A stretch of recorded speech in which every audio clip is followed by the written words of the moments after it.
Cuan, cuan, we be getting money. Cuan. Oke teman-teman, kali ini kita bahas saham Goto. Nah, gimana? Apakah kalian punya saham Goto? Kalau punya udah pasti nyangkut ya, kecuali kalau kalian itu dapat di pasar nego tentunya. Nah, kalau yang belum punya Goto udah pasti malas beli karena ya ngapain beli Goto ya nggak? Banyak banget pilihan saham yang lain lebih bagus ya. Tapi ya oke lah, kita akan bahas di sini saham Goto. Kemungkinan temen yang nanya ini itu request ini guys ya. Ini punya saham Goto. Nah, nasibnya gimana nih saham Goto? Apakah naik atau masih kemungkinan bisa turun? Tapi ada yang tanya lagi, "Bang, itu kan udah 50." Mentok kan 50? Kalian jangan salah ya, saham 50 itu masih bisa turun lagi teman-teman ya, sampai ke harganya itu sampai 1 guys. Ada tuh saham yang harganya 1 kok, kayak gitu. Itu tadinya 50, terus dia turun lagi. Nah, sebelum kita akan bahas nih apakah saham Goto itu naik apa turun, teman-teman. Nah, kita akan, bahas dulu alasan kenapa sih saham Goto ini kok bisa turun, kayak gitu teman-teman. Nah, alasan yang pertama adalah yang paling gede ya guys ya, alasan yang terbesar adalah pemerintah, akan pangkas ya potongan ojol dari, 20% menjadi 8%. Nah, dulu itu kayaknya 8% waktu awal-awal Goto IPO ya. Nah, awal-awal Goto IPO itu Goto rugi guys, lihat tuh sini ya. Ruginya itu, belasan triliun waktu itu ya, awal-awal IPO. Nah, terus turun lagi jadi 7T, turun lagi 2T, terus turun lagi jadi 500 miliar dan akhirnya di tahun 2026 tuh untung. Nah, alasan kenapa, Goto ini bisa untung, karena tarif ojolnya itu dari 8% kalau nggak salah naik jadi 20%, makanya bisa untung. Tapi, waktu itu banyak banget ojol yang demo, teman-teman, ojol demo, "Wah, ini kok potongan aplikasinya gede banget," kayak gitu ya. Nah, akhirnya pemerintah turun tangan dan balikin lagi ke semula. Tadinya, potongannya 8 dinaikin oleh, regulator atau Gotonya jadi 20, terus dibalikin lagi jadi 8. Nah, otomatis kalau balik jadi 8 lagi, otomatis laba Goto akan balik lagi ke setelan awal. Kayak gini teman-teman, bisa dipahami ya di sini ya.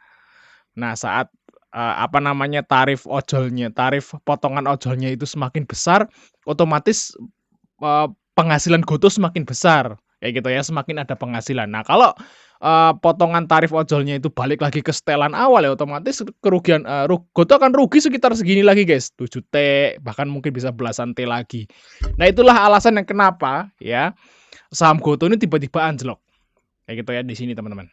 Nah, di sini tiba-tiba jelek 50. Nah, ini adalah saat-saat pemerintah itu mengumumkan bahwa, tarif ojol itu maksimal 8%. Kayak gitu ya, itu alasannya. Dan itu akan yang menyebabkan nanti laba Goto ke depannya itu bakal minus banyak lagi, kayak gitu, guys. Nah, itu alasan utamanya. Terus alasan yang kedua tentu aja Goto ini udah, distribusi lumayan besar, teman-teman ya, ke publik. Nah, kalau kita lihat di sini publiknya itu udah 76%, teman-teman. Lihat di sini, guys, tuh. Nah, ini ada pemegang saham Goto, teman-teman. Lihat, ya, bahkan si, SWF Singapura aja cuma pegang 7%. Ya, Tobao China Holding cuma 7%, guys. Ya kan? Lainnya udah dipegang publik. 80% hampir ya. Goto ini dipegang publik, guys. Luar biasa. 80% guys, Goto dipegang publik ya. Udah kayak udah ngeri aja, guys ya. Kalau mau beli pun udah ngeri, teman-teman ya, kayak gini nih. Nah, ya masih banyak kok saham yang lebih bagus gitu ya. Makanya yang belum beli pikir-pikir lagi kayak gitu. Oke ya teman-teman ya, di sini gara-gara ini alasan yang kedua ya karena memang udah banjir banget lah sahamnya kayak gitu. Terus alasan yang berikutnya tentu aja yaitu, tiba-tiba ada, investor besar yang langsung nge-bid di harga 50, nge-offer di harga 50. Ini 145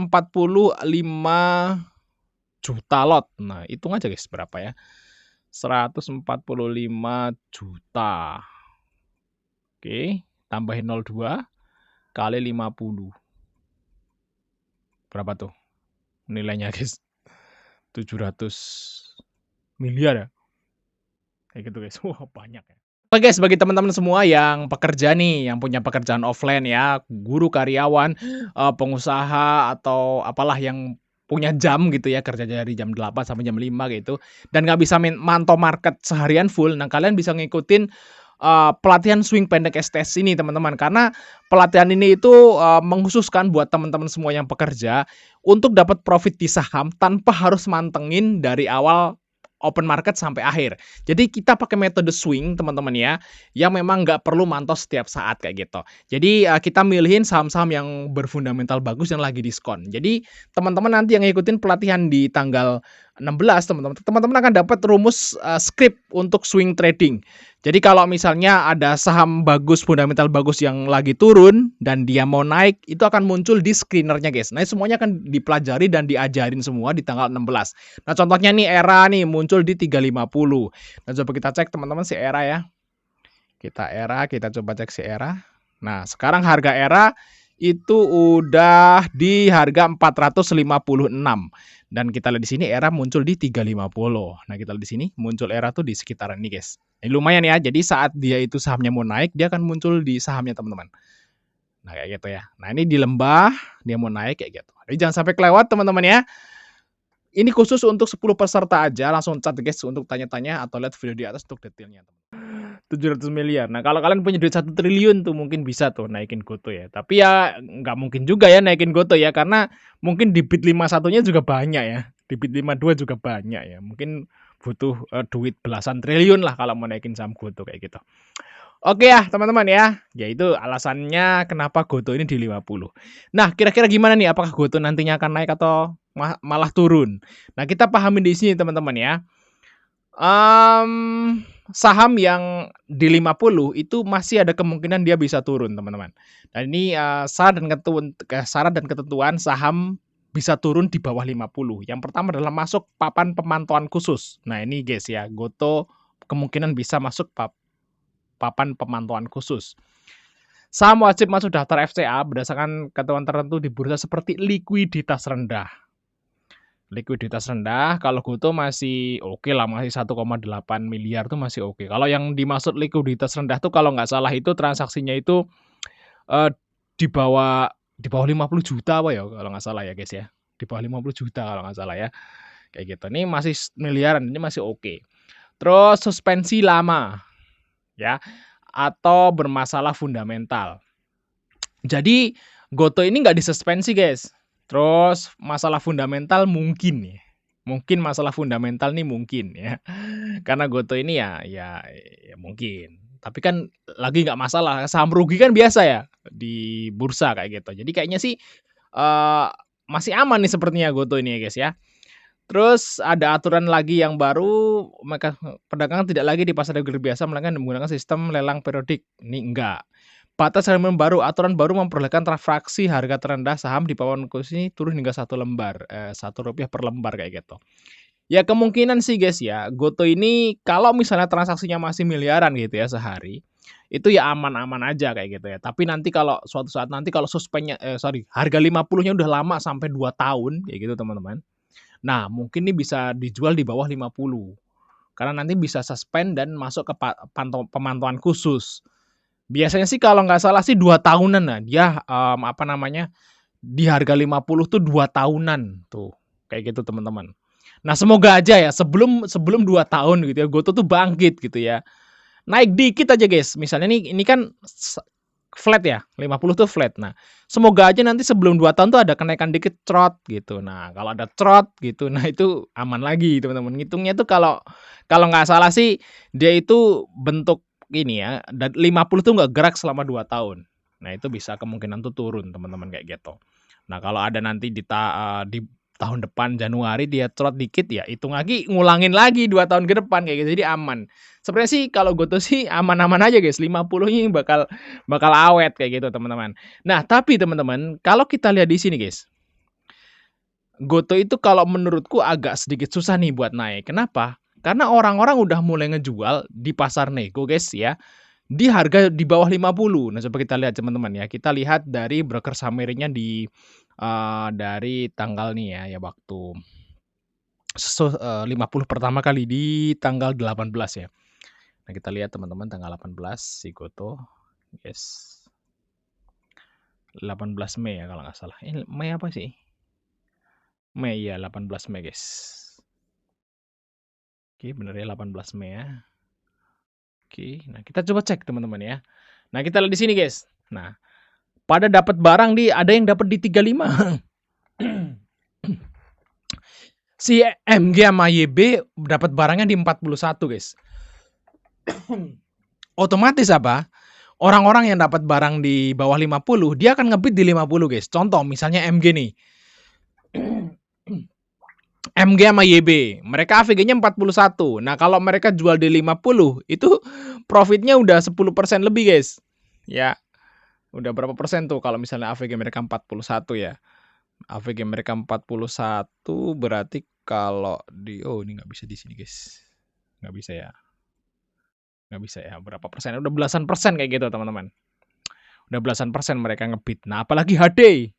HD dapat 47 miliar, di AVG-nya 35. Nah, mereka kalau ngejual di harga 50 aja, mereka ngebid di 50, itu untungnya udah berapa, guys? Gitu ya, teman-teman. Nah, si AK dapat 48, AT di 39, dan ada yang ekstrim nih, yaitu XL. Dapat barang di harga 7.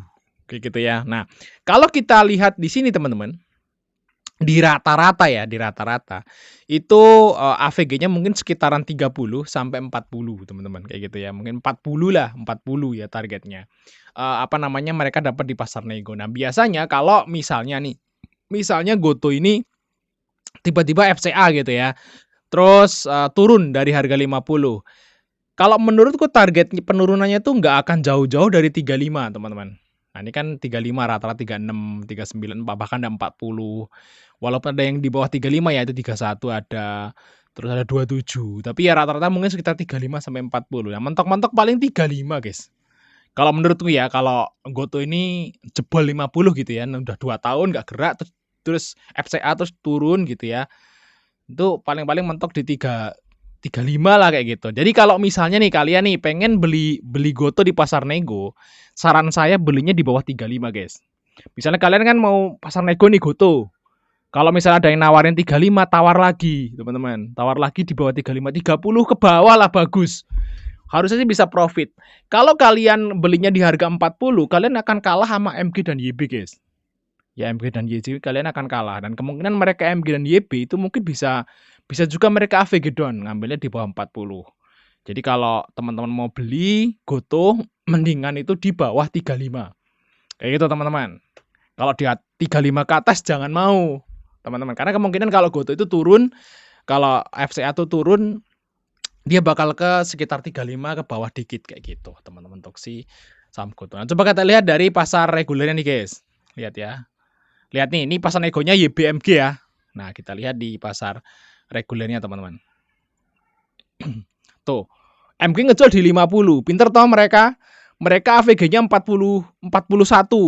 Terus mereka jual di pasar reguler di 50. YB AVG-nya 41 juga. Mereka jual di 50, guys. Paham kan di sini? Mereka ngambil di pasar nego, jual di pasar reguler. Karena mereka itu antriannya tercepat gitu ya. Mereka mungkin priority member kayak gitu. Mereka jadi di depan. Nah, transaksi Goto sehari ini udah 1,8 miliar. Nah, otomatis YB sama MG itu jualan 1,8 miliar kan lumayan. Untung belasan persen dari 1 miliar. Kan udah ratusan juta tuh, guys. Kayak gitu. Mereka pinter ngambil di bawah. Makanya kalau kalian misalnya pengen beli Goto, wajib punya AVG di bawah YB dan MG. Yaitu wajib di bawah 41. Tapi saran saya tuh ngambilnya di bawah 35 aja, guys. Buat jaga-jaga kayak gitu si Goto. Gimana, teman-teman? Apakah kalian tertarik beli Goto di pasar nego di bawah 35? Thanks sudah nonton. Sampai ketemu di video berikutnya, guys.